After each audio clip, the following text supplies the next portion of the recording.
স্ক্রিনে দেখতে পাচ্ছেন ওষুধটির নাম হচ্ছে লিনাক্স প্লাস। এটি একটি ট্যাবলেট জাতীয় ওষুধ। আর এই ওষুধটির উপাদানের মধ্যে রয়েছে লিনাগ্লিপটিন 2.5 mg আর মেটফরমিন হাইড্রোক্লোরাইড 500 mg। এই দুইটি উপাদানের সমন্বয়ে কিন্তু এই ওষুধটিকে তৈরি করা হয়েছে। আর এই ওষুধটি উৎপন্ন করেছে বাংলাদেশের সুনামধন্য ওষুধ কোম্পানি ইবনে সিনা ফার্মাসিউটিক্যালস লিমিটেড।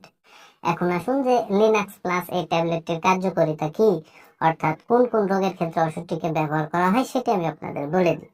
তো ওষুধটির কার্যকারিতা বলতে গেলে বিশেষ করে যারা বয়স্ক রোগে আছে, বয়স্ক রোগীর জন্য টাইপ 2 ডায়াবেটিসে রক্তের গ্লুকোজ নিয়ন্ত্রণের জন্য খাদ্য ও ব্যায়ামের পাশাপাশি এই ওষুধটিকে ব্যবহার করা হয়। আমি এক কথাতে যদি বলতে যাই তাহলে যারা বয়স্ক রোগী আছে, টাইপ 2 ডায়াবেটিস এর মধ্যে যারা আছে, তাদের রক্তে যে গ্লুকোজের পরিমাণ বেড়ে যায় সেই গ্লুকোজের পরিমাণ নিয়ন্ত্রণ করার জন্য, অর্থাৎ ডায়াবেটিস নিয়ন্ত্রণ করার জন্য খাদ্য এবং ব্যায়ামের পাশাপাশি এই ওষুধটিকে সেবন করতে হয়।